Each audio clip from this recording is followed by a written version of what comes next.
Bonjour, je vais vous lire La vie libérée, écrit par Krishnamurti. Chapitre 1. Le but de la vie. Comme les ombres s'éveillaient et que le parfum du matin se mêlait à la brise, je vis un aigle descendre des sommets. Sans un frémissement des ailes, il s'abattit sur la vallée et disparut dans l'ombre des montagnes obscures. À la fin du jour, je le vis retourner vers sa demeure, parmi les cimes, loin des querelles, des luttes et des agitations du monde. Il est pareil à cet aigle, l'homme qui a contemplé la vision de la vérité, et qui, tout en luttant dans le monde, a établi pour lui-même le but éternel. Bien qu'il puisse errer parmi les choses transitoires et se perdre au milieu des ombres, toute sa vie sera pourtant guidée par ce but. Il s'élèvera au-dessus de toutes les douleurs, au-dessus de tous les plaisirs passagers, de toutes les joies éphémères, comme l'aigle s'élève vers le lieu de son habitation. Établir ce but éternel est donc d'une importance primordiale pour celui qui désire se dégager de toutes les complications de la vie. Il ne s'agit pas du but d'un autre, ni de la vision d'un autre, mais du but né de l'expérience, de la douleur, de la souffrance et de la compréhension personnelle. Un tel but, une fois établi, répandra la lumière sur toute confusion de pensée et rendra claire la raison d'être de la vie. Comme un vaisseau sans boussole se perd sur la mer, l'homme qui n'a pas la perception du but fixe et éternel s'égare dans les inextricables complexités de ce monde. De même que le capitaine d'un bateau, la destination de son navire une fois déterminée peut, au moyen d'une boussole, se diriger sur la mer obscure dans les nuits de tempête. De même, l'homme qui connaît son but peut arriver à guider sa vie au moyen de cette boussole qui est la compréhension. C'est parce que l'individu ne connaît pas son but qu'il est plongé dans l'incertitude et le chaos. C'est parce que l'individu n'a pas résolu son propre problème que le problème du monde n'a pas été résolu. Le problème individuel est le problème du monde. Si un être est malheureux, mécontent, insatisfait, autour de lui le monde sera dans la douleur, le mécontentement et l'ignorance. Si l'individu ne trouve pas son but, le monde ne trouvera pas le sien non plus. Vous ne pouvez séparer l'individu du monde, ils ne font qu'un. Si le problème individuel peut être résolu par la compréhension, il en est de même pour le problème du monde. Avant d'aider les autres à comprendre, il faut que vous ayez vous-même compris. Quand vous aurez établi la vérité dans votre cœur et votre esprit, elle y demeurera éternellement. Un jour, à Bénarès, je descendais en bateau le Gange, le fleuve sacré, et je regardais sur les rives les gens qui venaient adorer Dieu dans leur recherche du bonheur, dans leur recherche du but et du moyen de l'atteindre. Je vis un homme plongé dans la méditation, oubliant tout ce qui l'entourait, pour concentrer son esprit sur cette unique pensée, découvrir et atteindre le but. J'en vis un autre qui accomplissait les rites prescrits par son système de yoga. Un autre encore qui psalmodiait des chants et qui n'avait plus conscience du monde ni de lui-même. Tous cherchaient ce que vous cherchez, ce que tout le monde cherche dans les moments de réflexion profonde et d'ardent désir. Comme une barque est entraînée par le courant, ainsi chaque homme est entraîné par ses désirs, ses passions et ses aspirations, parce qu'il n'a pas trouvé ou fixé son but. Or, le but n'ayant pas été fixé, le sentier qui y conduit n'ayant pas été trouvé, il y a confusion et chaos, hésitation et doute. Tant qu'un seul doute subsiste encore dans l'esprit, il ne peut y avoir ni paix, ni certitude, ni cette exaltation qui conduit au but. Il en est ainsi dans le monde entier. Quoiqu'il y ait partout des cœurs qui battent et des esprits capables de penser, partout l'homme cherche inconsciemment à se libérer de son étroitesse, de sa mesquinerie. Cette recherche a pour fin la liberté et le bonheur éternel. Il fait des expériences sur divers chemins, et chaque chemin le mène vers un réseau de complications. Il erre de vie en vie, de sanctuaire en sanctuaire, de religion en religion, accumulant de l'expérience, acceptant ceci, rejetant cela, puis acceptant de nouveau. Et c'est ainsi qu'il se dirige vers le but qu'il attend, aussi bien que tous les hommes. Pendant qu'il accumule et rejette les choses les unes après les autres, il ne sait où trouver la consolation, et dès qu'il cherche cette consolation sur une voie particulière, il se laisse lier et retenir. Il y a tant d'interprètes de la vérité, tant de sentiers divergents, tant de croyances et de religions, que l'homme se perd dans leur complexité. Comme un papillon se heurte à la vitre en s'efforçant de s'échapper pour aller au grand air vers le ciel libre. L'homme lutte tant qu'il n'a pas entrevu le but. Ce but qui, pourtant, n'est pas difficile à établir. C'est parce que les hommes sont dans les ténèbres qu'il leur semble lointain. De même que le potier modèle l'argile selon le bon plaisir de son inspiration, l'homme peut modeler sa vie selon le désir de son cœur, et comme on donne au vase de terre des formes belles ou laides, ainsi vous pouvez rendre votre vie belle ou laide, d'après le but que vous êtes fixé. Je voudrais vous aider à marcher vers ce but final que vous cherchez, que vous désirez atteindre. Il attend tous les peuples de la terre, quelles que soient leurs expériences, leurs pensées ou leurs sentiments. Quand vous l'aurez trouvé, vous saurez vous guider à travers les ténèbres du monde, comme un homme se guide dans la nuit sombre au moyen des étoiles. Une fois qu'un tel but est fixé, but qui est bonheur, et par conséquent liberté, la vie devient simple. Il n'y a plus de chaos, et le temps disparaît avec toutes ses complications. Mais vous ne l'avez pas encore déterminé pour vous-même, et c'est pourquoi le présent vous paraît sombre, telle une montagne après le coucher du soleil. La lumière s'évanouit, et l'ombre de la montagne recouvre la vallée. Le temps enchaîne la vie. Dès que vous serez libre, vous serez au-delà du temps. C'est alors que vous pourrez vous guider par vous-même, sans dépendre d'aucune autorité extérieure. Alors vous ne craindrez plus rien. Alors il n'y aura plus pour vous de conflit entre le bien et le mal. Lorsque vous aurez libéré la vie, vous trouverez le bonheur, seul but et seule vérité absolue. Chapitre 2 – Bonheur et désir.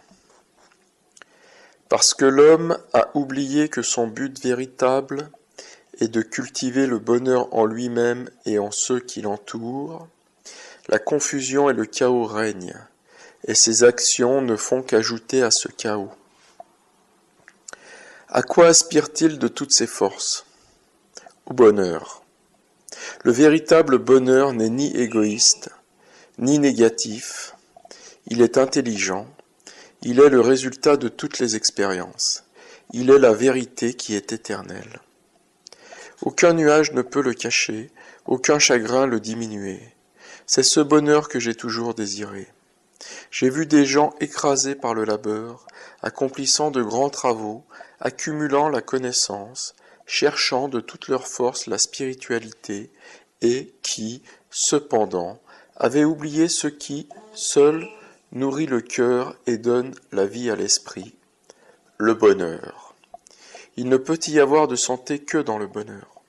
Celui qui ne l'a pas trouvé ne découvrira jamais la vérité, n'arrivera jamais à l'accomplissement de la vie, n'aura jamais la paix en ce monde. Si vous voulez établir ce bonheur en vous-même, il faut en faire votre but, et alors votre vie sera pareille à la flamme qui s'élance vers le ciel. Pour trouver le bonheur, les hommes ont recours à bien des choses. Ils adorent dans les temples et les églises, ils puisent dans les livres le savoir des autres, ils accomplissent des rites religieux avec l'espoir de faire régner la paix et la tranquillité dans leur esprit. Sans cesse, le désir du bonheur ronge leur cœur. En Amérique, c'est vers le domaine physique surtout que se porte la recherche du bonheur. On dit que sans le confort physique, sans un corps vigoureux et sain, les émotions ne peuvent se développer normalement. Mais en essayant d'établir les conditions physiques parfaites, on perd de vue d'autres choses essentielles. Aux Indes, on va à l'extrême opposé, et, dans la recherche du bonheur, on néglige complètement le physique. N'importe où vous regardiez, vous verrez que tout être humain cherche le bonheur. Il commence sa recherche dans les plaisirs qui proviennent de l'excitation physique. Puis, découvrant que cette excitation ne satisfait pas son désir passionné d'un bonheur durable, il essaye d'autres expériences mentales et émotionnelles. Au cours de la vie, on ne fait qu'accumuler, trier, recueillir et mettre de côté.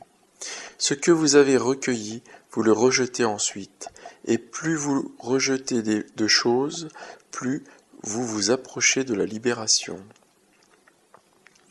En mettant de côté ce que vous avez gagné, vous acquérez la connaissance qui vous donnera la force de façonner votre but, le pouvoir d'atteindre finalement le royaume du bonheur que chacun de vous cherche. De même qu'il y a dans l'arbre une sève qui le transfigure en donnant naissance aux feuilles, il y a en chaque homme cette étincelle de divinité qui, à travers la souffrance, l'extase, la lutte, à travers tout le processus de la vie, arrive à la perfection, à cet état de bonheur éternel qui est le but pour tous, qui est la spiritualité la plus vraie, le don le plus magnifique qu'un être puisse faire à un autre. Vous trouverez ce bonheur immortel, inaltérable, quand vous serez libéré des tyrannies du moi, de ses besoins, de ses désirs. Il ne s'agit pas là d'un but qui vous est imposé par un autre, mais de l'aspiration de tout être qui lutte, qui souffre et qui cherche.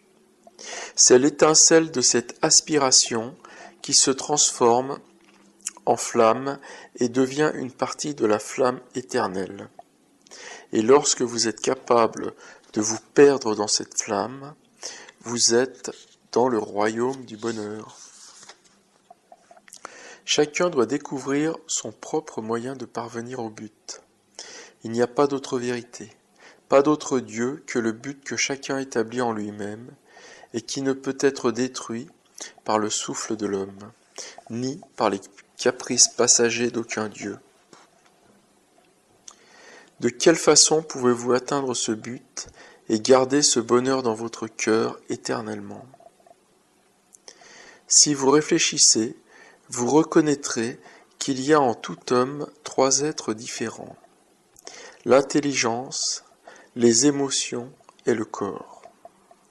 Si vous observez, vous verrez que chacun d'eux a sa propre existence séparée et essaye de créer et d'agir indépendamment des autres, ce qui produit un manque d'harmonie.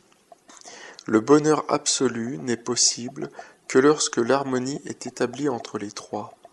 Si vous conduisez 3 chevaux et que chacun d'eux ait envie de courir à sa guise sans s'occuper des autres, vous n'atteindrez pas votre destination, à moins d'être capable de les contrôler et de les conduire tous ensemble. L'intelligence doit avoir son propre but, mais un but créé par vous-même, sinon il mènerait à la superstition. Quel est le but final de l'intelligence ? C'est la purification du soi, ce qui équivaut à dire le développement de l'originalité, la qualité individuelle unique. Comme la graine est forcée par la vie, qu'elle contient de se frayer un passage à travers la lourde terre et de venir à la lumière. Si vous êtes poussé par le désir de trouver la liberté, vous renverserez toutes les limitations qui vous lient. Pour atteindre la liberté, il faut un désir intense. Les gens ont peur du désir, croyant que c'est une chose mauvaise qu'il faut détruire. Mais c'est là une attitude erronée. Le désir est la force qui pousse à l'action. Si vous voulez allumer un grand feu pour vous chauffer et vous réconforter, vous devez lui donner du combustible, le nourrir de grosses bûches. Si vous voulez arriver au complet épanouissement de la vie, vous devez avoir des désirs intenses, car le désir suscite l'expérience, et l'expérience conduit à la connaissance. Si un homme sait utiliser le désir, celui-ci le conduira vers la liberté à laquelle il aspire. Si le désir est tué ou supprimé, la possibilité de liberté n'existe plus. La plupart des gens ont des désirs intenses, brûlants, vitaux, mais au lieu de les utiliser, ils les suppriment ou se laissent mener par eux. Sans désir, il ne peut y avoir de travail créateur. Si vous tuez le désir, vous devenez comme un morceau de bois mort, ou bien encore comme un automate, une machine. Les machines ont été inventées pour diminuer le travail humain. Peut-être les problèmes matériels peuvent-ils être résolus de cette façon, mais les problèmes intellectuels et moraux sont plus difficiles à résoudre, et c'est parce qu'on comprend si peu le moyen d'y parvenir que les religions, les croyances et les dogmes ont été inventés. Si le désir donne la vie, il doit être encouragé. S'il crée de la souffrance, cette souffrance doit être surmontée par la compréhension. Parce que l'homme n'a pas envie d'être libre, il tue ses désirs. Parce qu'il n'a pas envie d'atteindre la véritable libération, il fait de lui-même une machine. Utilisez le désir comme un moyen capable d'éveiller en vous de plus grands désirs, de plus grandes joies et de plus grandes aspirations. Mais l'intelligence est nécessaire pour développer votre originalité individuelle, pour purifier vos désirs, pour prendre conscience de ce soi qui est le soi de tous, pour atteindre à cette union absolue avec toute chose qui met fin au sentiment de séparativité. Il faut que l'esprit soit simple, mais simplicité ne signifie pas état primitif ou fruste. Nous ne devons pas faire fi des résultats du progrès et de l'évolution, nous devons au contraire les utiliser. Un esprit simple comprendra la perfection parce qu'il fait partie de cette perfection même. Un esprit déformé ne peut comprendre la vérité. Un esprit compliqué, rempli d'un savoir livresque, se cristallise facilement, bien qu'un tel savoir ait sa valeur. Dans toute belle architecture, sculpture et peinture, dans toutes les grandes formes de beauté, il y a la simplicité et la mesure. La simplicité de l'esprit est la plus grande des choses et la plus difficile à acquérir.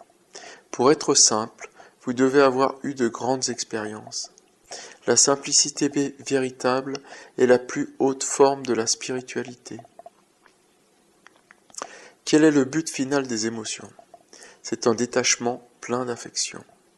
Être capable d'aimer et n'être cependant attaché à personne ni à rien. C'est avoir atteint la perfection absolue de l'émotion. Un homme sans amour est comme un arbre en hiver, sec, dépouillé, sans fleurs pour embaumer l'air matinal. Ceux qui veulent atteindre la vérité doivent cultiver, tel un jardinier, cette fleur d'affection qui doit donner la joie et être une source de réconfort aux heures de désappointement et de souffrance.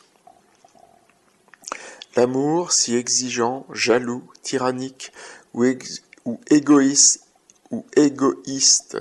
qu'il puisse être au début, est un bouton qui s'épanouira dans toute sa magnificence et donnera à chaque passant le parfum de sa perfection. Sans amour, l'homme ressemble à un désert de sable sec, à une rivière en été, lorsqu'elle n'a plus d'eau pour abreuver ses rives. Ceux qui veulent atteindre la perfection du bonheur et de la beauté qui est cachée aux yeux des hommes doivent cultiver cette qualité de l'amour. Vous devez être détaché de tout et cependant tout aimer, car l'amour est nécessaire à l'épanouissement de la vie. Pour cultiver l'amour, vous devez apprendre à observer, vous devez amasser de l'expérience, soit indirectement, soit en foulant vous-même les sentiers douloureux. C'est par l'expérience que vous acquérez le pouvoir de sympathie, que vous devenez capable de donner votre affection à ceux qui la désirent, car si vous n'avez jamais connu la douleur, votre cœur sera incapable de comprendre et de sympathiser. Cela ne veut pas dire que vous deviez avoir tout expérimenté par vous-même. Il y a plusieurs façons d'acquérir de l'expérience. L'une consiste à vivre dans la vie de chacun, regardant par les yeux de chaque homme qui passe, éprouvant en imagination sa souffrance et ses plaisirs fugitifs. Quand vous voyez un ivrogne dans la rue, cela devrait suffire pour vous donner l'expérience de l'ivresse. Si vous voyez un homme en larmes, cela devrait vous donner l'expérience de la douleur. Si vous voyez un homme transporté de joie et d'extase, cela devrait vous donner l'expérience de la joie. Il n'est pas nécessaire que nous cherchions tous la connaissance sur le même chemin. Nous donnons aux autres et nous recevons d'eux. Nous pouvons retirer assez de connaissances de l'expérience du monde entier pour progresser, pour acquérir la culture et le raffinement nécessaires. Si vous voulez atteindre à la plénitude de la vie, vous devez avoir cette accumulation d'expérience, car sans expérience vous ne pouvez arriver au but, vous ne pouvez unir le commencement à la fin. Tant que la séparation existe, il y a la douleur, ce n'est qu'en s'unissant au but qu'on trouve le bonheur et qu'on établit en soi la vérité d'une façon durable. Pour cela, il faut dès le début amasser des expériences, comme un homme amasse des grains dans un champ. Sans sympathie ni affection, vous ne pourrez jamais arriver à rien. Vous ne pourrez jamais vous identifier avec le but. Un esprit satisfait et content de soi ne sera jamais capable d'éprouver de la sympathie et de l'affection, ni de comprendre les autres. J'ai parfois observé des gens qui avaient un grand désir d'aider, mais ils ne savaient comment s'y prendre, car ils étaient incapables de se mettre à la place d'un autre et d'envisager les choses de son point de vue. Ceux qui veulent comprendre la vie qui les entoure, apercevoir le but et faire entrer ainsi le bien-aimé dans leur cœur, doivent développer une grande puissance d'amour, tout en ne se laissant pas attacher par les liens de cet amour.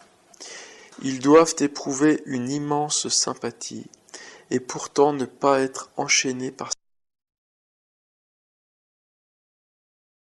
ses désirs, et n'être pourtant pas esclaves de ses désirs.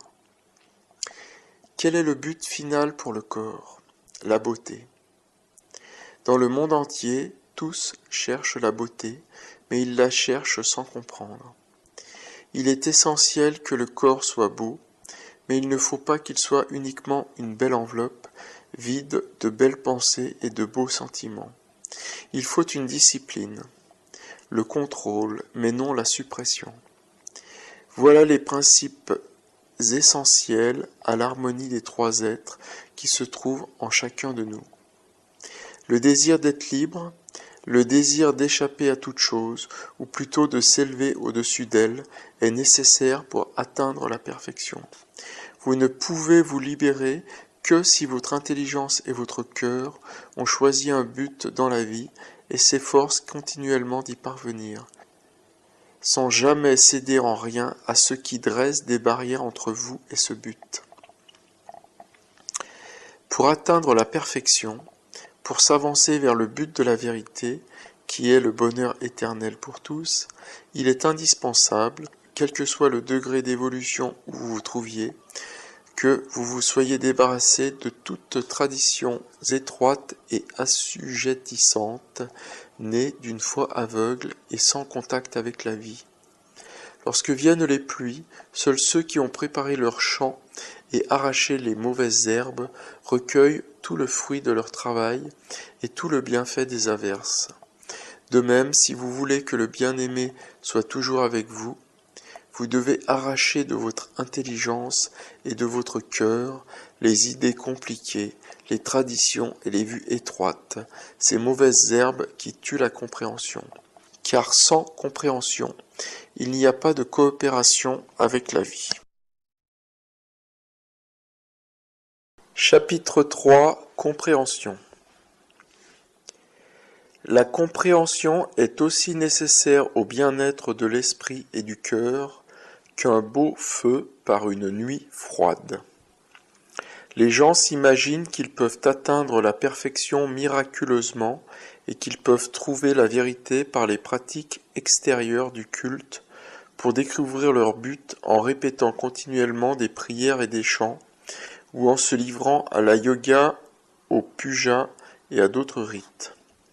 Ce que vous désirez, ce dont votre cœur est avide et votre esprit assoiffé, vous ne pouvez le découvrir que par vous-même, par la purification de votre cœur et de votre pensée. Si vous voulez comprendre la vérité, il faut débarrasser votre cœur des pierres et des mauvaises herbes qui entravent sa libre croissance. Là où il y a étroitesse d'esprit et limitation du cœur, la vérité ne peut pénétrer. Si vous voulez grimper jusqu'à la région des neiges éternelles, il faut laisser derrière vous toutes les possessions que vous avez accumulées. Il faut que vous soyez endurcis et bien entraînés, et que votre cœur soit rempli du désir de réussir. Ceux qui n'ont pas de but défini connaissent le renoncement et le sacrifice, le chagrin, la douleur et la peine, des luttes sans fin et un mécontentement passionné. Mais pour ceux qui se sont fixés comme but d'atteindre cette vérité qui est l'épanouissement de la vie, même s'ils demeurent encore dans la vallée des ombres, il n'y a ni sacrifice ni lutte. Parce que vous n'avez pas de but fixe, toutes les ombres de la vallée vous attirent et vous enveloppent de leur molle brume. Ainsi, vous perdez l'extase de vivre. Mais si vous avez déterminé votre but, qui est le but du monde entier, atteindre le royaume du bonheur en se libérant de toute expérience, alors vous pouvez contrôler l'avenir, vous êtes vous-même le créateur de ce que vous désirez. Si vous êtes capable de traverser la vallée des ombres, en gardant les yeux éternellement fixés sur le sommet de la montagne, vous pourrez passer par toutes les expériences sans dresser d'obstacles entre vous et votre but. C'est là votre compréhension de la vie qui, du chaos, fera surgir l'ordre. C'est dans le but que le bien-aimé est venu. L'artiste véritable, grâce à son imagination, crée la beauté avec le chaos qui l'entoure. Ainsi, avec la confusion du monde, le bien-aimé, la vérité, crée l'ordre dans l'esprit et le cœur de ceux qui comprennent. Lorsque vous comprendrez, vous aurez résolu le problème de votre vie quotidienne. Si vous ne luttez pas intérieurement pour vous évader de la cage du chagrin, de la douleur, des limitations qui créent la confusion, j'aurai beau frapper à la porte de votre cœur, il n'y aura pas de réponse. Mais dès l'instant où vous désirez vous échapper pour atteindre la libération, vous chercherez par vous-même la source de la vérité. Ceux qui s'efforcent de comprendre la vie doivent fixer leur regard intérieur sur la vérité éternelle qui est l'épanouissement de la vie. À ceux qui vivent dans la vallée, les montagnes semblent mystérieuses, rudes, cruelles, éternellement hors d'atteinte. Les montagnes ne changent jamais, elles sont immuables, elles ne se laissent point fléchir. Il en est ainsi de la vérité. Ceux qui vivent dans la vallée des ombres, de l'éphémère, trouvent la vérité terrible, rude et cruelle. Tous les êtres, partout, cherchent une chose cachée, une sorte de révélation, qui pourra leur donner la sagesse, un plus grand savoir, une plus large vision des choses, une plus grande compréhension, et cela ils l'appellent la vérité. Ils s'imaginent que la vérité se cache en quelque lieu écarté, loin de la vie, loin de la joie, loin de la douleur. Mais la vérité, c'est la vie, et si vous comprenez la vie, vous comprenez aussi la vérité. Quand vous vivez votre vie pleinement, avec compréhension, vous devenez maître de la vérité. Bien qu'à notre époque on commence à se révolter contre la tradition de l'ordre établi, contre une conception étroite de la morale, la majorité des gens, néanmoins, jugent et cherchent à comprendre la vie en se plaçant au point de vue partial d'un esprit étroit et rigide. Un hindou ne reconnaîtra la vérité que si elle lui est présentée par sa religion, et il en sera de même d'un chrétien ou d'un bouddhiste. Mais la vérité n'est jamais contenue dans une seule forme. Elle ne peut être comprise qu'au moyen d'un esprit impartial, capable de détachement et d'un jugement lucide. Chaque être humain étant divin, tout homme au monde doit être son propre maître, son chef et son guide absolu. Mais s'il veut se guider intelligemment, il doit tout juger avec un esprit ouvert et ne pas rejeter par prévention ce qu'il ne comprend pas. La vérité, cette force qui est en chacun de nous et nous pousse vers l'accomplissement de notre propre perfection, c'est la consommation de l'intelligence, c'est l'absolu. Il n'y a d'autre Dieu que l'homme qui s'est purifié et qui est ainsi parvenu à la vérité. Quand vous liez la vie à des croyances, à des traditions et à des codes de morale, vous la tuez. Si vous voulez être toujours plein de vitalité, intensément vivant, en croissance et en changement continuel, comme l'arbre qui sans cesse pousse de nouvelles feuilles, il faut que vous donniez à la vie l'aliment et les occasions qui la fortifieront et la feront grandir. Quand la vie désire trouver sa libération, c'est uniquement au moyen de l'expérience qu'elle peut l'atteindre. La compréhension de la vie, qui est la vérité, ne peut exister là où manque la palpitation, l'agonie, la souffrance, l'élan continuel de la vie, ses encouragements et ses découragements. Dans les temps anciens, aux Indes en particulier, ceux qui voulaient trouver la vérité s'imaginaient qu'ils pourraient découvrir la voie en s'écartant du monde souffrant, des choses éphémères, de l'ombre du réel, en détruisant tout ce qui était physique. Mais maintenant vous devez faire face à la vie telle qu'elle est, car vous ne pouvez la conquérir que lorsque vous la comprenez pleinement et non partiellement. Il était une fois un homme qui fermait soigneusement toutes les fenêtres de sa maison, sauf une, dans l'espoir que le soleil entrerait par cette unique fenêtre, mais le soleil ne vint jamais. C'est ainsi qu'agissent les gens qui sont ligotés par leurs traditions, leurs croyances étroites et sectaires, qui pensent que la vérité est contenue tout entière dans une de ces croyances. Rien ne peut enchaîner la vie qui est vérité, car elle doit rester libre et sans entrave. Si vous ne comprenez pas que le but de la vie est la liberté, vous ne faites que dorer les barreaux de votre cage en inventant des théories, des croyances, des philosophies et des religions. La base de ces innombrables croyances est la peur. Vous craignez pour votre salut. Vous craignez de mettre à l'épreuve vos propres connaissances. C'est pourquoi vous vous appuyez sur les déclarations et sur l'autorité d'autrui. Pour être heureux, a-t-on besoin de religion? Pour aimer, a-t-on besoin de bâtir des temples? Pour épanouir le soi, a-t-on besoin d'adorer un Dieu personnel? Ce ne sont pas des religions, des croyances et des dogmes que vous devez donner au monde souffrant, mais une nouvelle compréhension issue d'une collaboration intelligente avec la nature par l'observation de tous les événements quotidiens.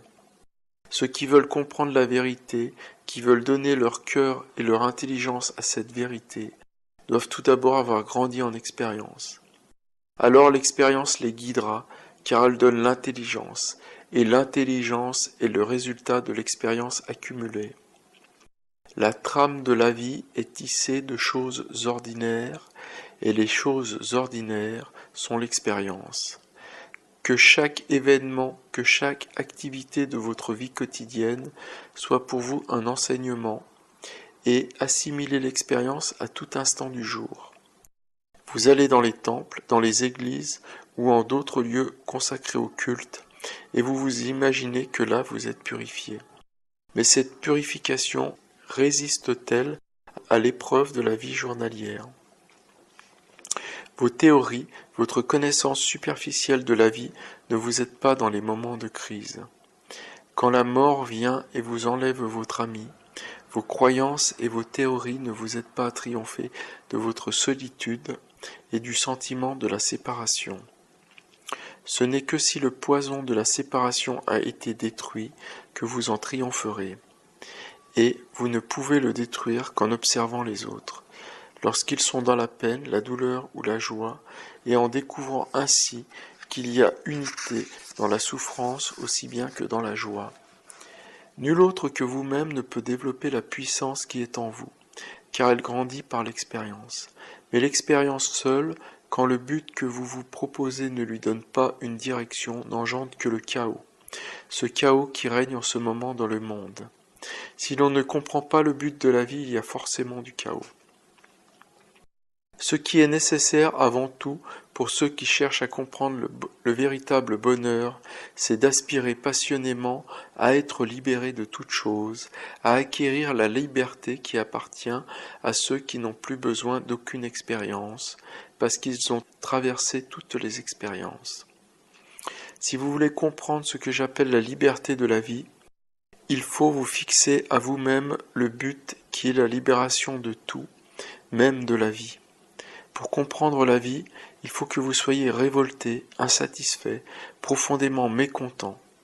Beaucoup de gens dans le monde s'imaginent avoir trouvé la vérité parce qu'ils ont adopté telle ou telle théorie et pensent avoir ainsi résolu complètement le problème de la vie.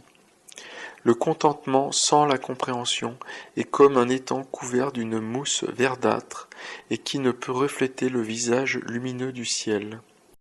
Quant à l'insatisfaction, c'est très facile d'être mécontent sans savoir pourquoi, mais être mécontent et se révolter avec intelligence est un don divin.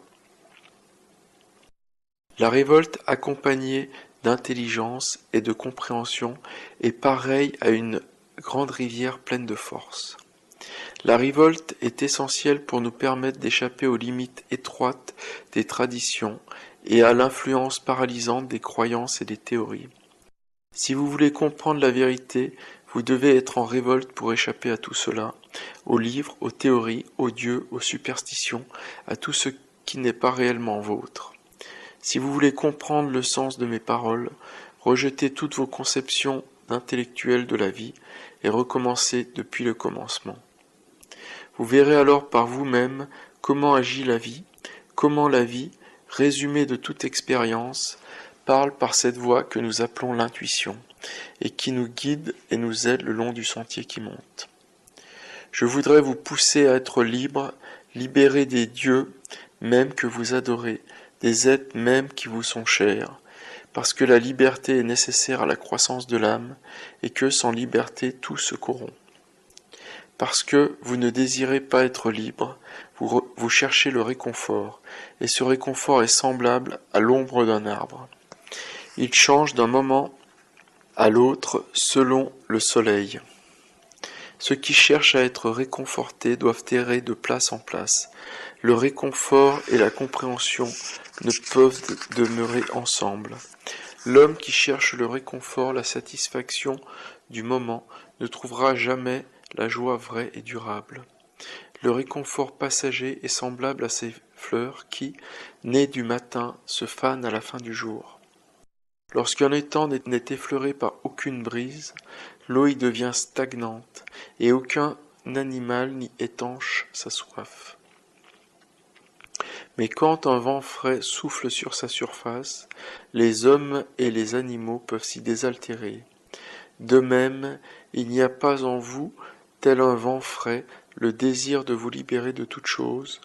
Vous ne trouverez pas la vérité qui, seule, peut apaiser la soif du monde. Une fois que vous êtes libre comme l'oiseau dans le ciel, votre vie devient très simple. La vie n'est compliquée que lorsqu'on la limite. C'est alors que vous éprouvez le besoin d'être soutenu par des traditions et des croyances. Mais quand vous désirez vous libérer de tout, vous abandonnez l'ancien ordre et vous entrez dans cette vie nouvelle, qui vous conduira vers la perfection, c'est-à-dire vers la libération et le bonheur. Lorsque vous aurez été capable de faire de vous-même une flamme de révolte, le moyen d'atteindre ce royaume sera trouvé. Lorsque vous aurez été capable de faire de vous-même une flamme de révolte, le moyen d'atteindre ce royaume sera trouvé. Nous avons à créer un miracle d'ordre en ce siècle de chaos et de superstition, mais il faut tout d'abord que nous établissions l'ordre en nous-mêmes, un ordre permanent qui ne soit pas basé sur la crainte ni le sentiment de l'autorité. J'ai trouvé établi en moi ce qui est éternel, et mon œuvre consiste à créer l'ordre dans votre esprit, afin que vous ne dépendiez plus d'une autorité extérieure, que vous ne soyez plus esclaves de la superstition, ni de ces futilités qui retiennent la vie prisonnière et qui vous séparent de votre but. Parce que vous n'avez pas de but véritable dans la vie, il y a en vous le chaos de la souffrance sans compréhension. Parce que vous n'avez pas de but véritable dans la vie, il y a en vous le chaos, de la souffrance sans compréhension, des efforts sans but, une lutte dans l'ignorance. Mais lorsque vous aurez fixé dans votre cœur et votre pensée le but, qui est le bien-aimé, la compréhension viendra dans votre vie. Il y aura encore peut-être des luttes, mais elles seront accompagnées de compréhension, et il y aura un plus grand amour et un plus grand bonheur. Fixez donc en vous ce qui est éternel, et les ombres d'aujourd'hui s'évanouiront. Lorsque vous avez établi le bien-aimé dans votre cœur, la source et la fin seront réunies, et le temps cesse d'exister, car l'éternité entre en vous. Lorsque vous avez établi le bien-aimé dans votre cœur, vous êtes prêt à affronter la haute mer, où les grandes tempêtes et les fortes brises activent la vie. Lorsque vous avez établi le bien-aimé dans votre cœur, vous êtes prêt à affronter la haute mer, où les grandes tempêtes et les fortes brises activent la vie. Et parce que vous gardez le bien-aimé dans votre cœur, vous devez être comme un phare sur une côte obscure, guidant ceux qu'enveloppent encore leurs propres ténèbres. De quelle valeur peuvent être votre compréhension, vos nobles et hautes pensées, votre vie pure, si vous n'aidez pas ceux qui sont constamment dans la souffrance, les ténèbres et l'incertitude? De quelle valeur est la vérité que vous avez vue si vous n'êtes pas capable de donner cette vérité à ceux qui ont faim et soif de l'Éternel?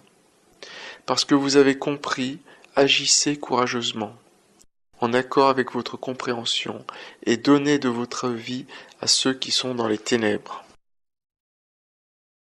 Chapitre 4. La recherche.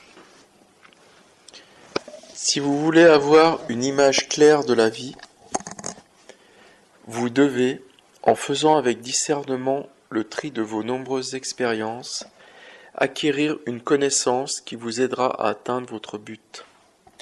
La vie ne peut être séparée de la pensée, du sentiment et de l'action. Lorsque vous comprenez qu'elle est un tout, lorsque vous utiliserez toute expérience comme un échelon, vous parviendrez au but. Mon intention est de vous rendre clair vos propres désirs, d'activer votre propre croissance vers la perfection. Mais si vous ne faites que m'obéir, ou si vous vous servez de moi comme d'une autorité, comme un marchepied pour vous élever vers votre but, vous échouerez, car vous ne serez pas stimulé par votre propre désir. Tandis que si vous vous efforcez de mieux comprendre votre désir, et si vous employez toute expérience pour arriver à cette plus grande compréhension, personne ne pourra détruire ce que vous avez gagné ni vous l'enlever.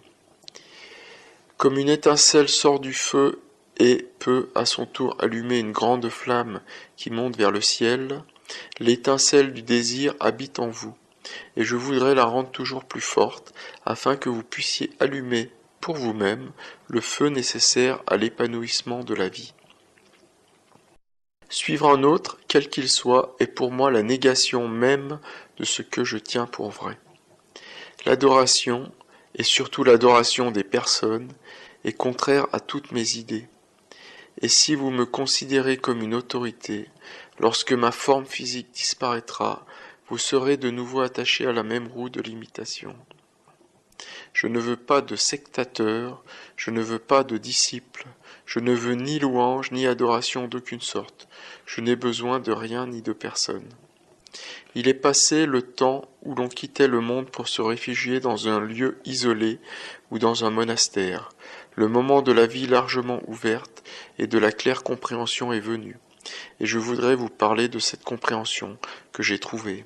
Je voudrais vous montrer comment j'ai trouvé mon bien-aimé. Je voudrais vous montrer que le bien-aimé demeure en moi, qu'il est le bien-aimé de tous, que lui et moi sommes un, de sorte qu'il ne peut y avoir aucune séparation, ni maintenant, ni jamais, à aucun moment. Longtemps je me suis révolté contre tout, contre l'autorité des autres, contre l'enseignement des autres, contre la connaissance des autres, ne voulant rien accepter pour vrai, jusqu'à ce que j'eusse trouvé moi-même la vérité. Je ne m'opposais jamais aux idées des autres, mais ne voulais pas accepter leur autorité et leur théorie de la vie. Tant que je ne fus pas dans cet état de révolte, tant que je ne fus pas mécontent de tout, de toute foi, de tout dogme ou croyance, je restais incapable de trouver la vérité. Tant que je ne pus détruire ces choses, par mon effort constant de découvrir ce qui se cachait derrière elles, je restais incapable d'atteindre la vérité que je cherchais. Bien entendu, je ne pensais pas à toutes ces choses quand j'étais jeune. Elles ont poussé inconsciemment en moi, mais maintenant je puis mettre tous les événements de ma vie à leur place véritable, voir de quelle manière je me suis développé pour atteindre mon but et devenir moi-même ce but. Pendant longtemps j'ai cherché mon but, et durant cette recherche j'ai observé les gens pris dans leurs désirs comme la mouche dans une toile d'araignée. Depuis que je suis capable de réfléchir, j'ai observé des gens absorbés dans leurs propres pensées, étouffés par les futilités de la vie. Partout, j'ai vu des hommes qui croyaient que leur bonheur dépendait de la multitude de leurs possessions. J'en ai vu qui vivaient dans le luxe et dont la vie cependant n'était que confusion, car ils étaient prisonniers de leur propre richesse. J'en ai vu qui, tout en ayant une grande puissance d'aimer, étaient liés par leur amour, n'ayant pas trouvé le moyen de donner cet amour tout en restant libres. J'en ai vu qui avaient une grande culture, et qui cependant étaient entravés par leur science même. J'en ai vu qui, très dévots, étaient liés par leur tradition et par leur peur de l'inconnu. J'ai vu le sage s'éloigner du monde et demeurer dans son isolement, et l'ignorant s'emprisonner dans ses propres efforts. Observant ainsi les gens, j'ai vu qu'ils se bâtissaient des murs de préjugés, des murs de croyances, des murs de crédulité, des murs de crainte, contre lesquels ils luttaient, essayant de s'évader des murs mêmes qu'ils avaient érigés. Observant tous les hommes, j'ai vu combien leur lutte est inutile, s'ils ne sont pas libérés des dieux qu'ils adorent, des hommes qui veulent les guider. Tout guide, tout interprète de la vérité, traduit cette vérité selon sa propre vision qui est limitée. Si votre compréhension dépend de lui, la vérité ne vous apparaîtra qu'à travers ses limitations. Mais si vous établissez le but vous-même, si vous fortifiez votre propre désir de la vérité, et si vous vérifiez l'acuité de ce désir en observant, en accueillant la souffrance et l'expérience, alors vous n'aurez besoin de rien entre vous et votre but, entre vous et la vérité. Je voudrais que vous devinssiez certains de la vérité, car la vérité est plus grande que les livres de toutes les religions, plus grande que toute croyance à laquelle vous tenez.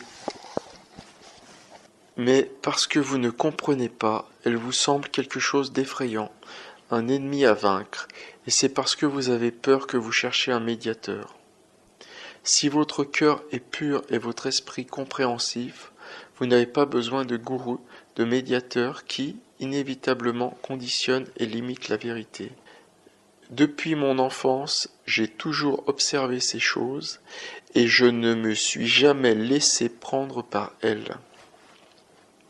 C'est parce que j'ai déterminé mon but et que je me suis toujours considéré comme un bateau sur un courant, détaché de la terre où règne la confusion, que j'ai atteint mon but. Et maintenant, je voudrais partager mon expérience avec les autres.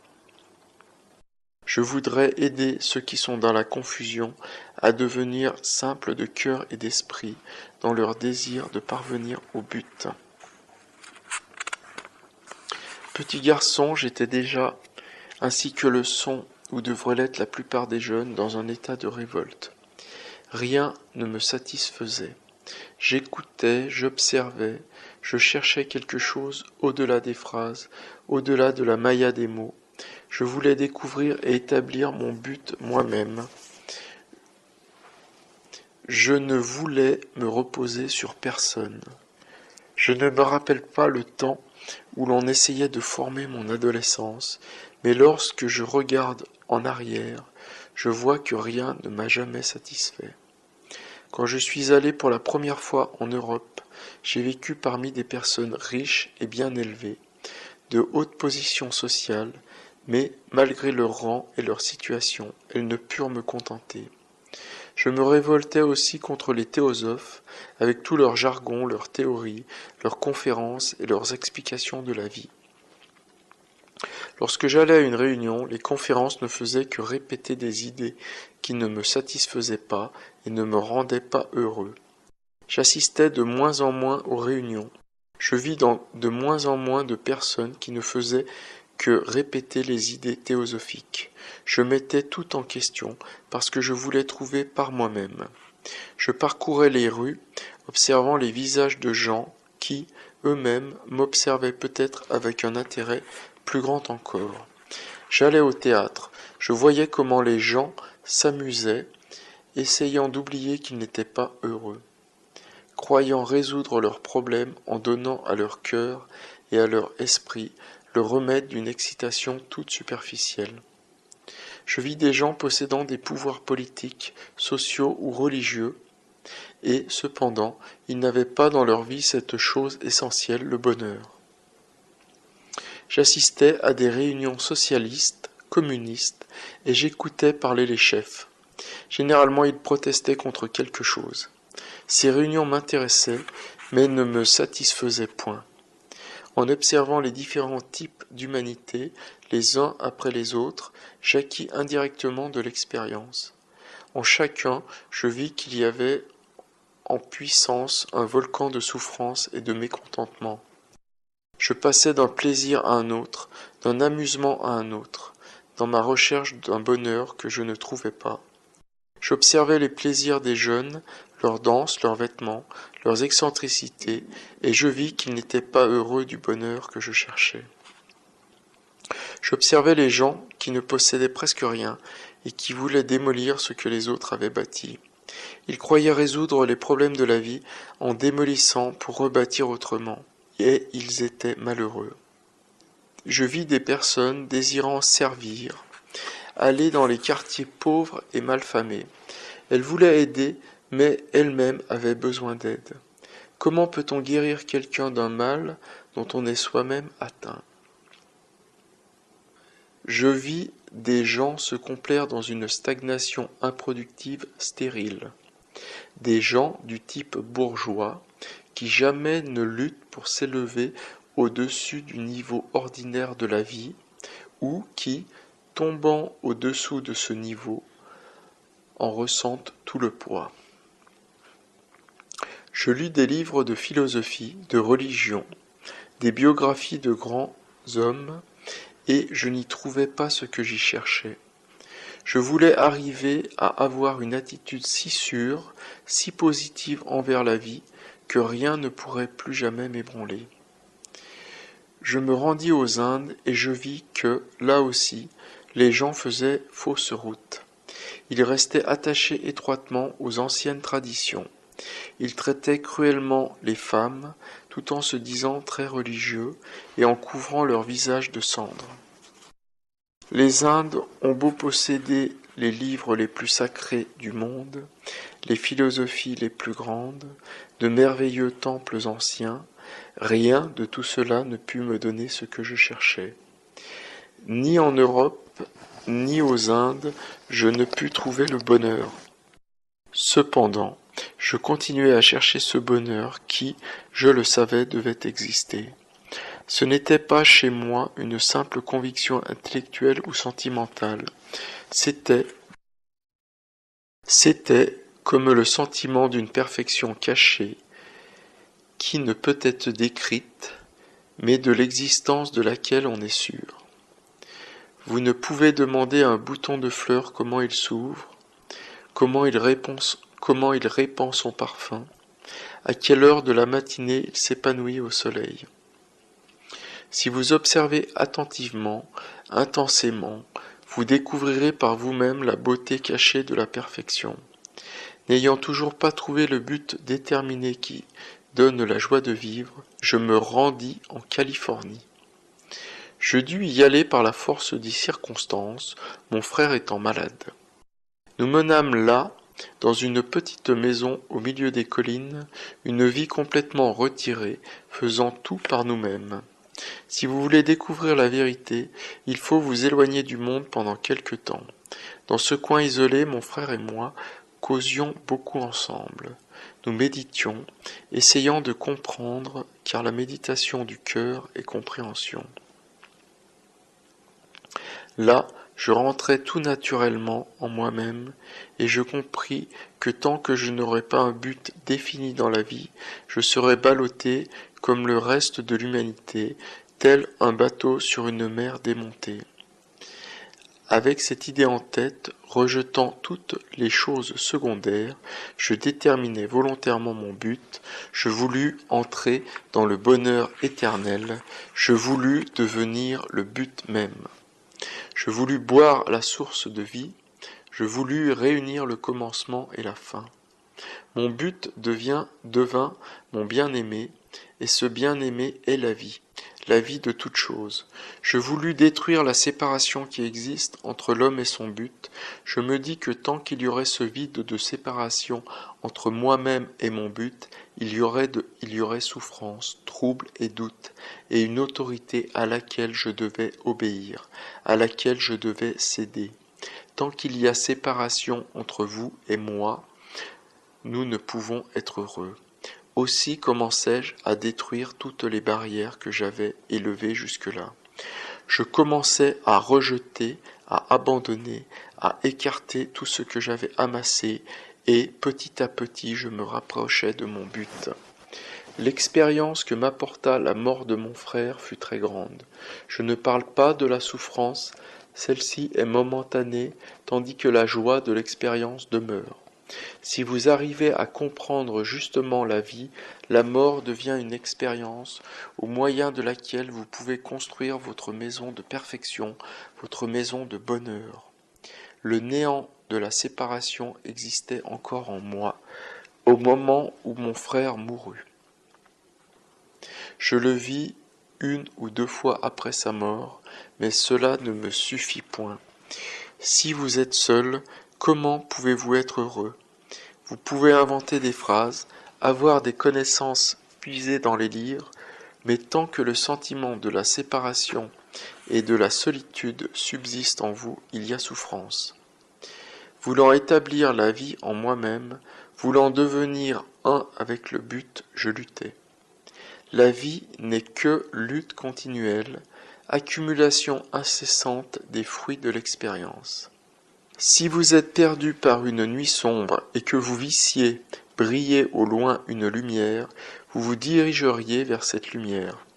Les pieds saignants, à travers les marais, les embûches, à travers toutes les difficultés, parce que vous sauriez que la lumière indique une habitation humaine. C'est ainsi que j'ai marché en luttant vers cette lumière qui est mon but et le but de l'humanité. Toutes les embûches, Tout ce qui agrippe et retient, toutes les choses douloureuses sont passagères et s'effacent.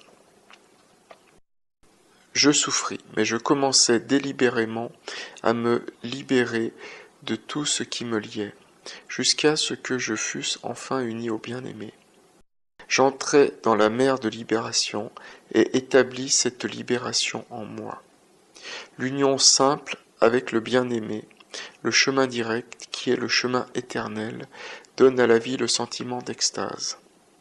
Si vous cherchez la vérité dans le domaine de Maya, ou dans celui de l'intelligence, ou de la simple émotivité, ou dans le domaine physique, vous ne la trouverez jamais. Cependant, lorsque vous l'aurez trouvée, vous comprendrez que chacun de ces domaines la contient.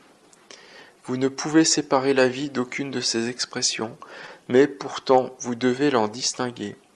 Parce qu'au début j'essayais de séparer la vie du but, parce que la vie était pour moi une chose et la connaissance une autre, tout devint confus, et je me raccrochais aux traditions, aux croyances consolantes, à la satisfaction et au contentement de soi.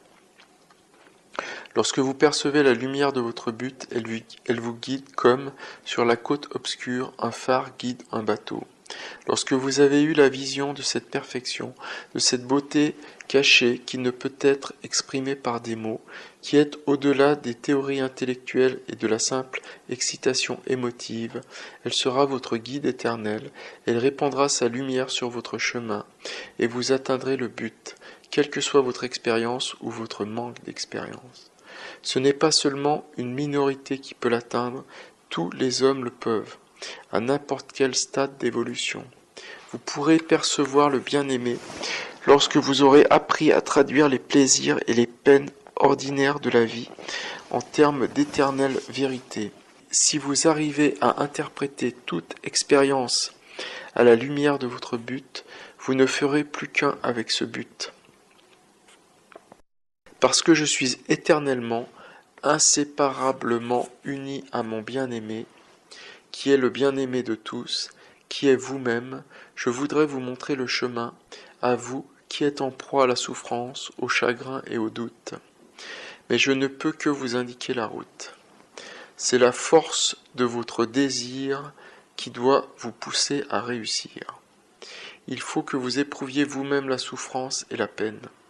Vous devez lutter par vous-même. Votre désir doit venir du fond de votre âme. Il doit résulter de votre propre expérience, car c'est seulement ainsi que vous réussirez. En vous disant comment j'ai atteint mon but, je ne cherche pas à vous imposer mon autorité, car si je faisais cela, je détruirais votre propre perception de la vérité. Je voudrais vous faire respirer l'air pur des montagnes, mais si vous cherchez à vous appuyer sur mon autorité, vous resterez dans votre vallée sombre et limitée. Il est beaucoup plus facile de suivre et d'adorer aveuglément que de comprendre et devenir ainsi vraiment libre. Avant de m'être identifié avec mon but, qui est le bien-aimé de tous, qui est la source et la fin de tout, je ne voulais pas dire que j'avais trouvé et que, en trouvant, j'étais devenu le bien-aimé. Avant de m'être uni à l'Éternel, je ne pouvais pas transmettre la vérité aux autres. Avant d'être certain d'avoir trouvé le but permanent, je ne voulais pas dire que j'étais l'instructeur. Mais maintenant que j'ai trouvé, maintenant que je possède le bien-aimé en moi, maintenant que le bien-aimé est moi-même, je voudrais vous donner la vérité que vous ne devez pas recevoir avec docilité, mais avec compréhension. Peu importe que vous l'acceptiez ou la rejetiez, la fleur qui s'épanouit et exhale son parfum ne se préoccupe pas de savoir si le passant jouit de son odeur.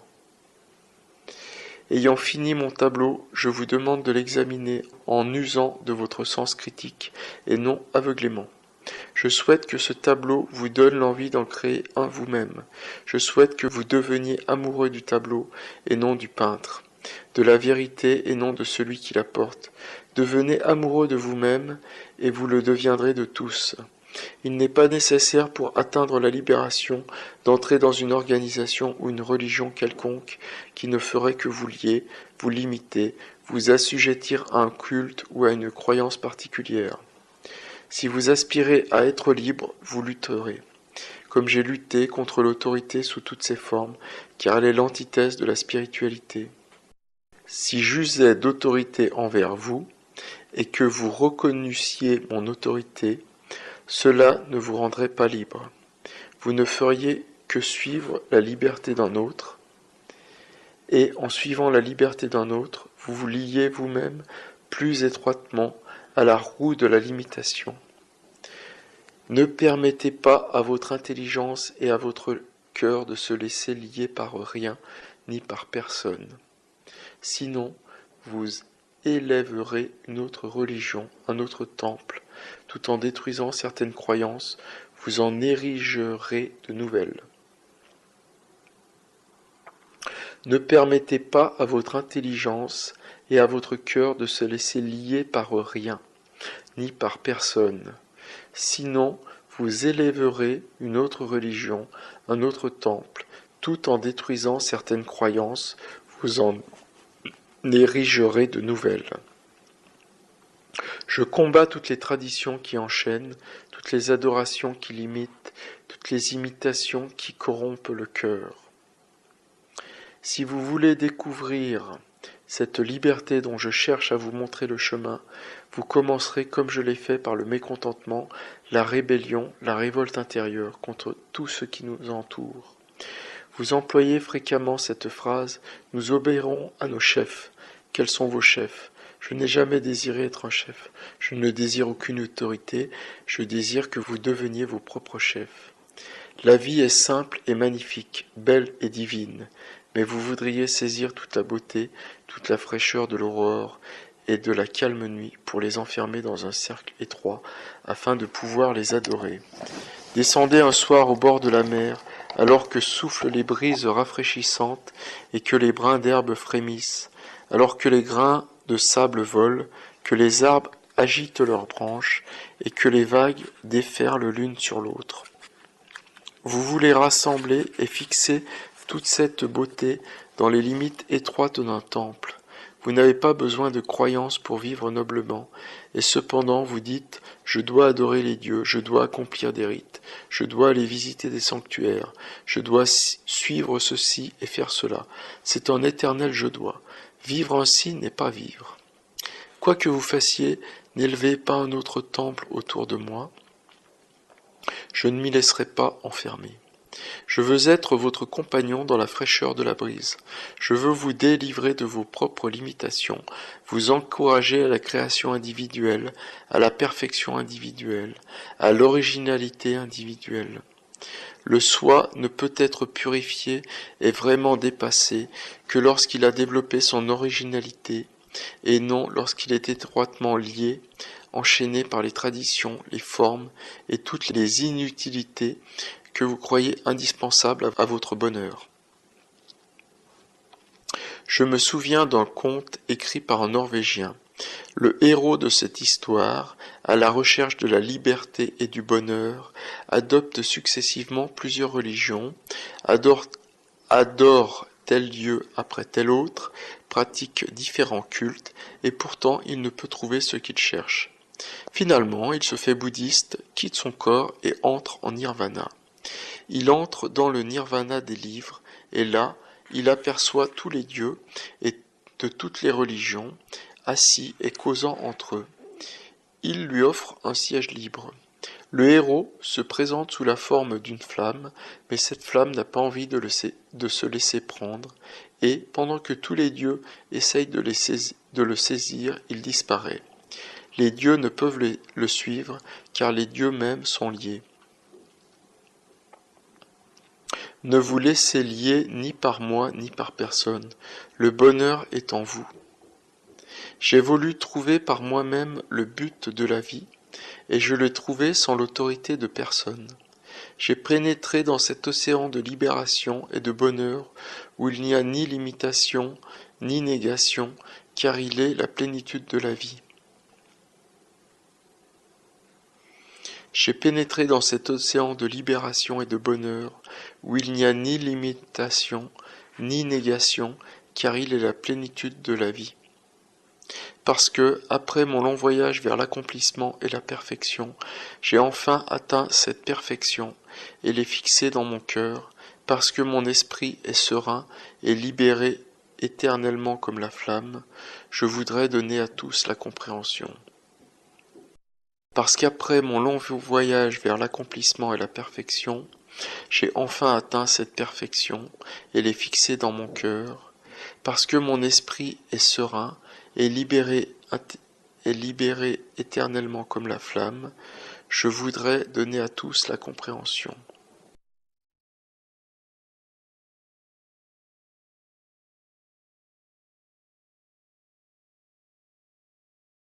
Chapitre 5.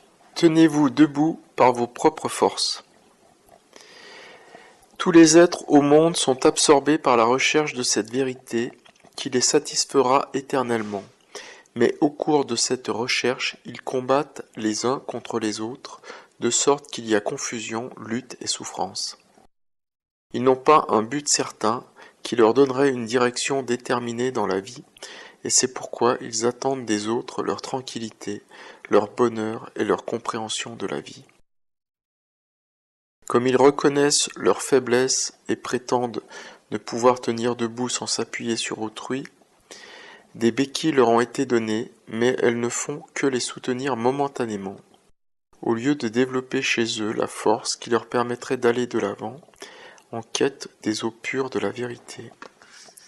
Si vous voulez trouver cette vérité, il faut que vous mettiez de côté tous les soutiens sur lesquels vous vous êtes appuyé jusqu'ici, et que vous cherchiez en vous la source éternelle.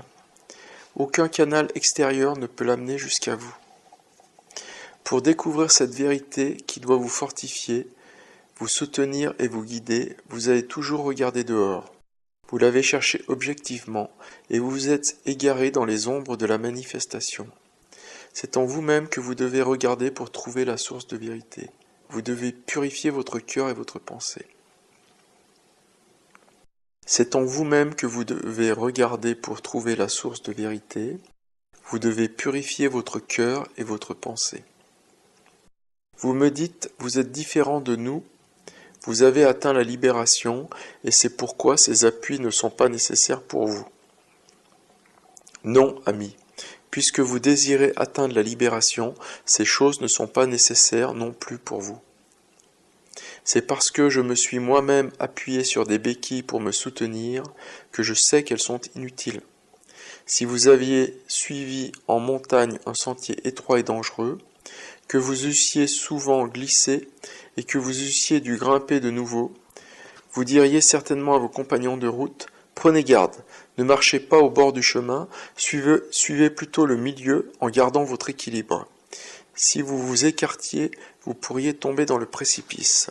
C'est parce que je sais que vos consolations ne font que vous affaiblir que je vous dis de les rejeter. C'est parce que je me suis perdu dans des complications, parce que j'ai été prisonnier, que je vous invite à vous échapper pour entrer dans la liberté. C'est parce que j'ai trouvé un chemin simple et direct que je veux vous l'enseigner. Si j'avais attendu des autres mon bonheur, si je m'étais laissé séduire par des phrases grandiloquentes, par le culte des images ou des personnes, si je m'étais réfugié dans l'ombre des temples, je n'aurais pas trouvé la vérité que je cherchais. Ce n'est pas dans la dévotion extérieure qu'on trouve la source de la vérité, c'est en adorant la vérité elle-même. Vous vous imaginez que sans toutes les complications des croyances et les systèmes de pensée que vous appelez religion, vous ne pouvez trouver la vérité. Et cette seule idée, en effet, suffit à vous empêcher de la trouver. Quand vous voulez monter haut, quand vous voulez aller loin, vous n'emportez pas de lourds fardeaux sur vos épaules. De même, si vous voulez atteindre la libération, ne vous accrochez pas aux fardeaux que vous avez amassés à travers les siècles. Quand vous voulez monter haut, quand vous voulez aller loin, Vous n'emportez pas de lourds fardeaux sur vos épaules. De même, si vous voulez atteindre la libération, ne vous accrochez pas aux fardeaux que vous avez amassés à travers les siècles. Écartez ce que vous avez acquis et efforcez-vous d'arriver à une compréhension nouvelle. Si vous êtes sage, vous n'agirez pas hâtivement en cherchant les eaux qui doivent vous désaltérer. Vous ne trouveriez rien ainsi. C'est par une compréhension pleine de patience, par une attention continue, qui vous empêchera de vous laisser prendre aux petites choses sans importance, que vous trouverez ce que vous cherchez. Il vous est difficile de réaliser que le pouvoir de comprendre réside en nous, que notre bonheur se trouve en nous-mêmes, parce que vous avez été habitué à faire dépendre votre compréhension et votre vérité des choses extérieures. Appelez à vous le doute, c'est un baume précieux. Tout en brûlant, il vous guérira. En évitant ainsi le doute, en rejetant les connaissances que vous avez gagnées, en vous élevant au-dessus des choses que vous avez acquises, au-dessus même de vos propres compréhensions, vous trouverez la vérité.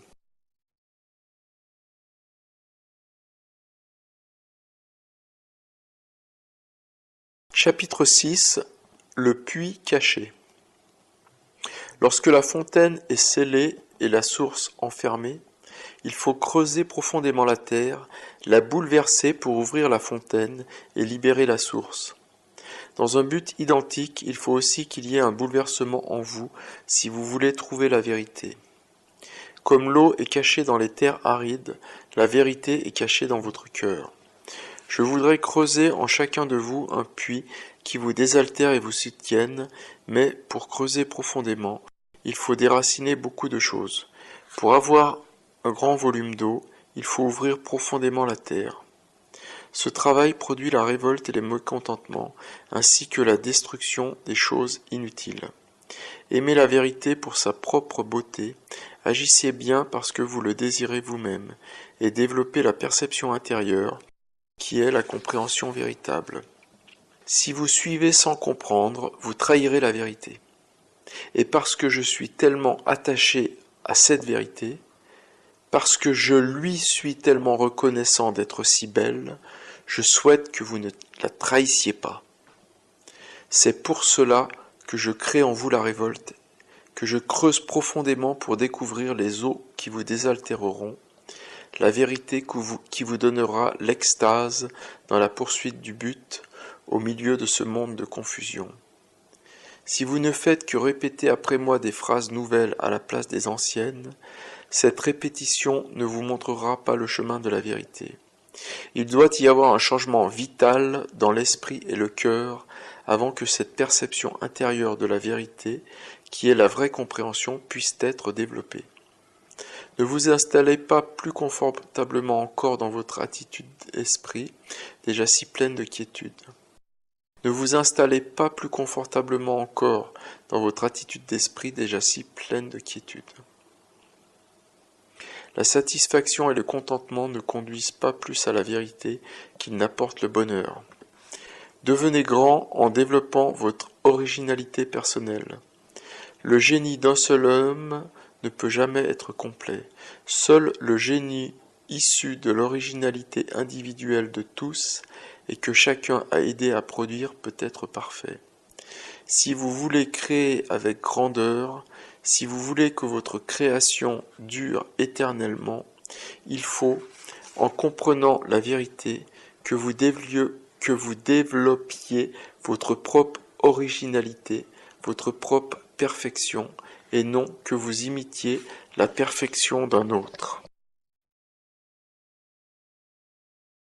Chapitre 7. Soyez amoureux de la vie. Pendant l'hiver, chaque arbre se réjouit d'avance de l'air tiède du printemps. Si l'arbre n'a pas de vie, il ne peut se couvrir de feuilles ni porter de fleurs et de fruits. Je vous parle de cette vie qui est en toutes choses. C'est en la gardant pure, forte et ardente que vous trouverez le bonheur, non en la limitant et en l'enchaînant. Tout le monde s'occupe plus des branches et des feuilles de l'arbre que de la sève qui donne la vitalité à l'arbre entier. Ce qui m'intéresse, c'est la vie de l'arbre, non la branche, la feuille, la fleur ou le fruit. Car je crois que tant que la vie de l'arbre restera saine, son expression sera forcément belle. De même, si la vie en vous est forte, intense et pure, vous atteindrez cette vérité sans limite qui ne peut être conditionnée. Si vous cherchez à la conditionner, vous la trahissez. Tous, vous vous occupez de l'aspect de l'arbre, vous taillez ses branches, vous examinez ses feuilles, vous êtes enivré par son parfum, et vous n'êtes pas content lorsqu'on attire votre attention sur ce qui produit l'arbre avec son parfum, ses feuilles et ses branches. Parce qu'il n'y a pas de vie dans une branche desséchée, elle est brisée par les vents d'hiver et tombe. Il en sera de même de l'homme qui ne place pas la vie avant toutes les choses de moindre importance, qui ne libère pas la vie de ses entraves et de ses futilités qui lui sont imposées. Pour libérer la vie, il faut être amoureux d'elle. Vous préférez adorer une image qu'adorer la vie elle-même. Ne rejetez point ce que je dis en haussant les épaules, mais écoutez attentivement et vous comprendrez bien. Si vous avez des idées préconçues, si vous êtes décidé à déformer la vie pour l'accorder à vos croyances particulières, à votre ligne particulière d'expression, alors vous ne trouverez pas la vérité. Pour libérer cette source qui se transformera en torrent et vous fera atteindre la libération, c'est-à-dire la vérité et l'épanouissement de la vie, il faut que vous découvriez ce qui est essentiel à votre compréhension et que vous rejetiez toutes les choses secondaires. Si vous placez le secondaire avant l'essentiel, vous serez malheureux, vous lutterez, vous aurez à subir des désappointements, des anxiétés et de grandes agonies.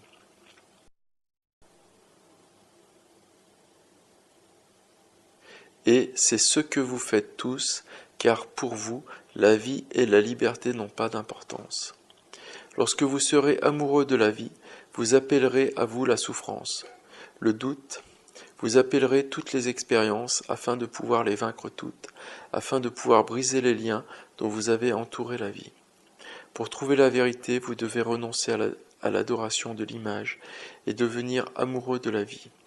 Alors vous serez immortel. La peur de la mort disparaît chez celui qui aime la vie et voit cette vie dans les yeux de son voisin. Soyez amoureux de la vie, c'est elle qu'il faut suivre, non les personnalités. Car l'adoration des personnalités ne vous conduit pas à la vérité. La vérité n'appartient à aucun individu, ni à aucune religion. Elle ne peut être trouvée dans l'obscur sanctuaire des temples, ni dans les salles bien éclairées des sociétés organisées. Elle ne peut être trouvée non plus dans les livres, ni dans les cérémonies. Je voudrais vous amener à la compréhension de la vérité, mais vous préféreriez m'entendre répéter ce que vous avez déjà entendu 100 fois. Vous préféreriez que je vous endorme, que je vous berce confortablement, plutôt que d'éveiller en vous le désir de tout briser et de découvrir la vie. Si vous voulez découvrir la cause de toute la beauté du monde, de tous les jeux d'ombre et de lumière, ne vous laissez pas prendre à l'illusion des expressions de la vie, mais cherchez plutôt, en étant amoureux de la vie, cette vérité qui est la vie elle-même.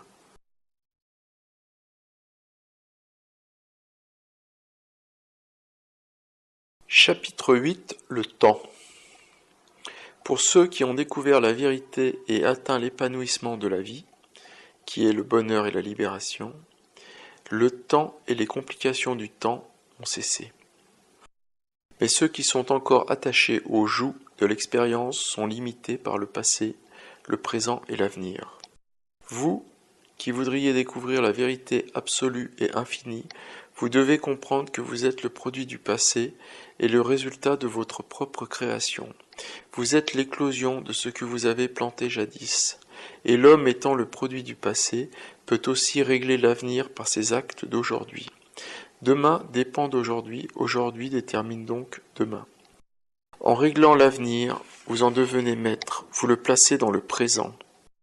Tous les êtres au monde sont liés par le passé, par les traditions, les craintes, les hontes, les croyances, la moralité du passé. Si vous regardez constamment en arrière, vous ne découvrirez jamais la vérité. La découverte de l'éternelle vérité est toujours en avant de vous. Si vous le comprenez réellement, vous ne vous accrocherez point au passé. Vous ne serez pas toujours conditionné par les pensées, les actions, les sentiments, la morale du passé, car cela signifie stagnation et esclavage de la vie. Abattez les prisons du passé comme le bûcheron se fraye un chemin à travers les forêts obscures avec sa cognée, pour trouver le libre espace et les brises fraîches. Car le passé enchaîne toujours, si glorieux, si approprié au moment, si fécond qu'il ait pu être, et l'homme qui veut être libre doit éternellement regarder en avant. Si vous voulez marcher, construire, créer dans l'éternel, vous ne devez pas mettre le passé en conflit avec le présent, mais vous devez appeler à vous l'avenir et le mettre, lui, en conflit avec le présent. Parce que votre esprit et votre cœur sont enchaînés par les traditions et les croyances, par les écritures sacrées du passé, par l'ombre des temples et par vos anciens dieux, vous ne comprenez ni le présent ni l'avenir. Le temps, tel que l'homme le conçoit, vous sépare de votre but. Aussi, pour anéantir le temps, vous devez vivre aujourd'hui d'une manière qui vous rende maître de l'avenir et fasse de cet avenir le présent. On aime penser à sa gloire future, ou bien encore se reposer sur les lauriers de ce qu'on fut jadis, comme c'est réconfortant. Croire en votre grandeur, en quelque avenir éloigné, ne vous aidera pas à vous diriger aujourd'hui dans la vie, tant que vous luttez encore et que la confusion règne dans votre esprit et votre cœur. Ce n'est pas dans un avenir éloigné que j'ai voulu être grand. J'ai voulu être heureux dans le présent, libre dans le présent. J'ai voulu dépasser toutes les limitations du passé. Aussi ai-je invité l'avenir à se transporter dans le présent. Et ainsi j'ai conquis l'avenir. Ne vivez ni dans le futur, ni dans des choses mortes d'hier. Vivez dans le présent immédiat, comprenant que vous êtes le produit du passé et que par vos actes d'aujourd'hui, vous commandez au lendemain, devenant ainsi maître du temps, maître de l'évolution, et par là, maître de la perfection. Alors vous vivez plus intensément, alors chaque seconde comptera, chaque instant aura sa valeur. Un tel présent vous fait peur. Vous aimez bien mieux être dirigé par le passé dans vos craintes de l'avenir. Mais l'avenir n'est pas effrayant pour ceux qui marchent dans le chemin de la compréhension. Si vous voulez arriver au plein épanouissement de la vie, vous devez inviter l'avenir à faire partie du présent, créant ainsi un conflit en vous-même. Vous ne trouvez pas le bonheur dans le contentement, mais seulement dans un état de stagnation. Si vous voulez le bonheur véritable, vous devez connaître d'abord ce conflit intérieur qui fera épanouir en vous la fleur de la vie. Mettez de côté le passé avec toutes ses splendeurs magnifiques et terribles, avec ses traditions si grandes et cependant si limitées, avec tous ces codes de morale qui ne font qu'étrangler la vie, et regardez dans votre propre esprit et votre propre cœur pour découvrir ce qu'il y a devant vous dans l'avenir. Mettez de côté le passé avec toutes ses splendeurs magnifiques et terribles, avec ses traditions si grandes et cependant si limitées, avec tous ces codes de morale qui ne font qu'étrangler la vie, et regardez dans votre propre esprit et votre propre cœur pour découvrir ce qu'il y a devant vous dans l'avenir. Puisque vous êtes le produit du passé et que vous pouvez contrôler l'avenir, cet avenir devient le présent et vous vivez dans ce présent. Chapitre 9. La création sans forme. Vous allez quitter ces camps pour vous disperser à travers le monde, emportant avec vous ce que vous avez compris, et aussi, hélas, ce que vous n'avez pas compris. Si ce que vous n'avez pas compris domine, ce que vous avez compris en sera dénaturé. Je voudrais vous donner la fleur de la compréhension qui jamais ne se fane, afin que vous la gardiez éternellement en vous. La vérité est comme une flamme sans forme définie, elle varie d'un instant à l'autre. Nul homme ne peut la décrire, mais c'est à sa seule lumière que vous devez marcher, si vous voulez garder toujours avec vous cette fleur de compréhension. La vérité est comme une flamme sans forme définie, elle varie d'un instant à l'autre. Nul homme ne peut la décrire, mais c'est à sa seule lumière que vous devez marcher, si vous voulez garder toujours avec vous cette fleur de compréhension. Parce que vous n'emporterez d'ici que des phrases, des mots, des idées complètes, la pleine beauté de la manifestation vous échappera. J'ai entendu des gens dire « Je dois abandonner la musique ». Je ne dois plus admirer la peinture. Je ne dois plus me plaire à regarder l'ombre d'un arbre, la splendeur du soleil couchant ou le reflet d'une hirondelle glissant au-dessus des eaux tranquilles. Si c'est là ce que vous comprenez quand je dis que la vie est plus importante que ses expressions, vous détruirez la beauté de l'expression et vous serez forcé de la créer à nouveau. Croyez-vous qu'il y ait tant de beauté autour de nous dans l'expression, dans la manifestation de la vie, pour qu'on la détruise, qu'on la dédaigne et qu'on passe sans l'admirer? L'eau est nécessaire à la beauté du lotus, et le lotus rend les eaux plus belles. Ainsi, lorsque l'on détruit l'expression de la vie, quand on la rend hideuse, horrible à voir, la vie elle-même, la vie qui est en chacun, se trouve corrompue, mutilée, enlaidie. Amis, ne cessez donc pas d'admirer la beauté, ne retenez pas le rire heureux de votre cœur à la vue d'une feuille dansante. Ne contrariez pas les expressions de la vie en méconnaissant son but. Pour amener ces expressions à leur perfection, à leur plein épanouissement, la vie doit être libre. Elle ne doit pas être enchaînée par des traditions, ni par la stagnation de vos règles de morale et de vos croyances. Ces expressions seront alors belles tout naturellement. Plusieurs milliers de personnes sont venues à ces camps. Et que ne pourraient-elles faire dans le monde si, toutes, elles comprenaient? Elles pourraient changer le monde dès demain. Son expression deviendrait différente parce qu'une vie nouvelle lui aurait été apportée. C'est ce que j'aspire à faire, c'est l'unique désir qui brûle dans mon cœur.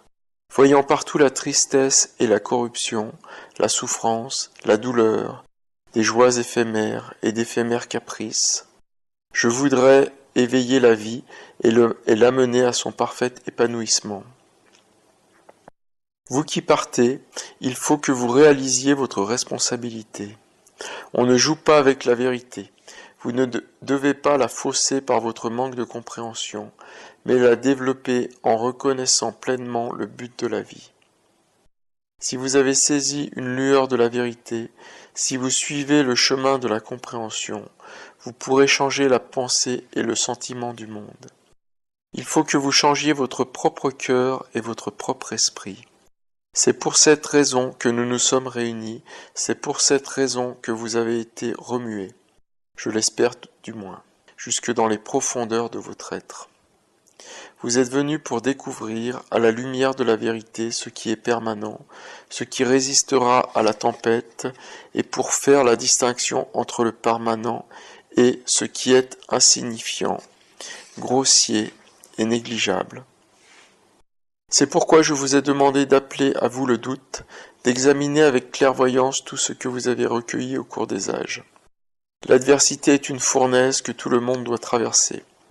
Les grandes luttes, les grandes douleurs et les grandes extases font épanouir la vérité dans toute sa sublimité, dans toute sa simplicité. Pour faire bon accueil à l'adversité, lorsqu'elle ne vous est pas imposée par un autre, vous devez appeler à vous le doute. Si le doute s'insinue obscurément dans votre cœur, il ne le purifiera point. Il ne pourra le purifier que si vous l'invitez délibérément.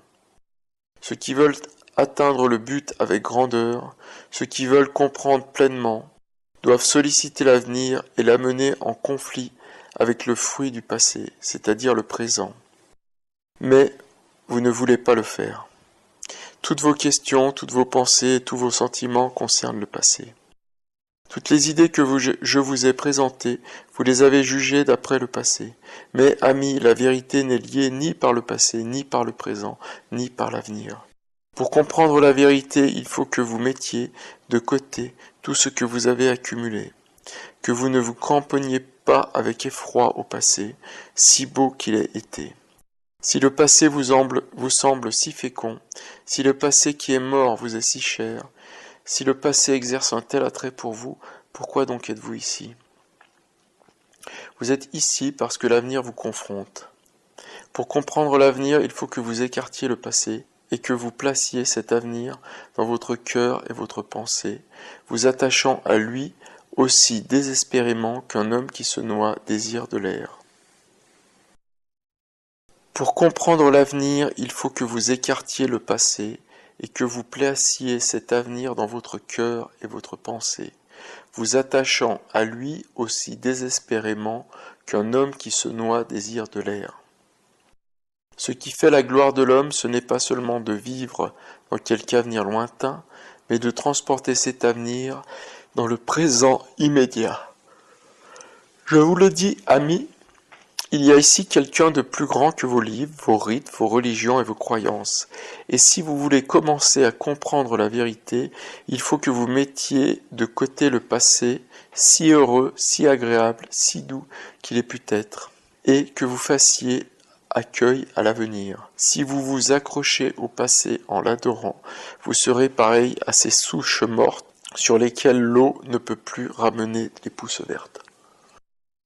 Ayant à bâtir avec grandeur, il faut que vous fassiez entrer dans le présent cet avenir, la vérité et la vie dans tout son épanouissement.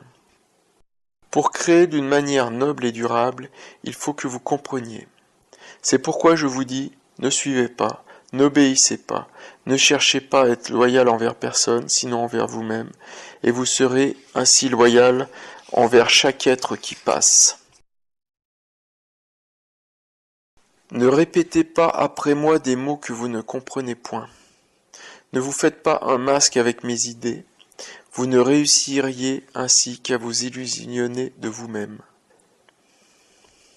Ne vous faites pas un masque avec mes idées, vous ne réussiriez ainsi qu'à vous illusionner vous-même. Je voudrais édifier dans votre cœur et votre intelligence cette vérité qui n'a pas de forme, et qui par cela même est éternelle.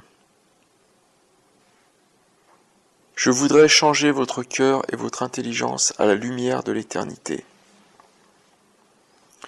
Quand vous changerez et commencerez à bâtir en vous basant sur l'amour de la vie et sa compréhension, ce que vous bâtirez sera indestructible.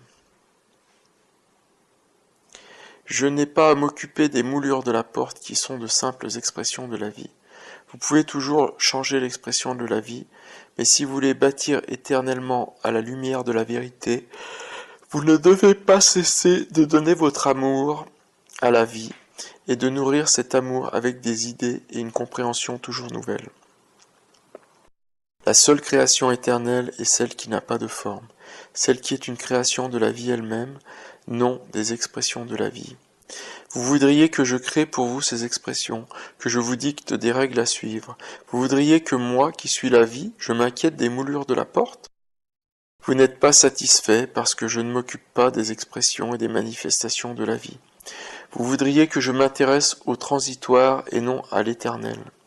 Amis, je veux poser les fondations de la vérité dans votre intelligence et votre cœur. C'est là l'œuvre de la vie et, par conséquent, de l'éternel. Jusqu'à ce jour, vous ne vous êtes pas soucié des fondations. Vous n'avez pas médité sur cette vérité. Vous ne l'avez pas prise à cœur. Vous n'avez pas cessé de vous préoccuper du passé, de petits malentendus, d'obéissance malsaine, de fidélité étroite envers des personnes, de l'adoration des médiateurs passagers et des gourous.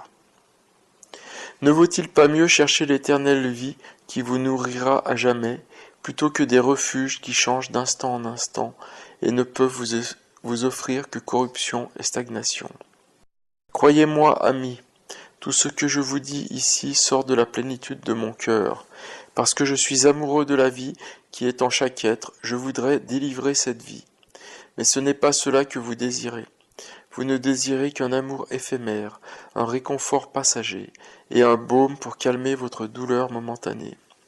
Vous désirez ce que vous apercevez. Mais si votre perception est limitée, conditionnée, votre désir sera la source de votre souffrance.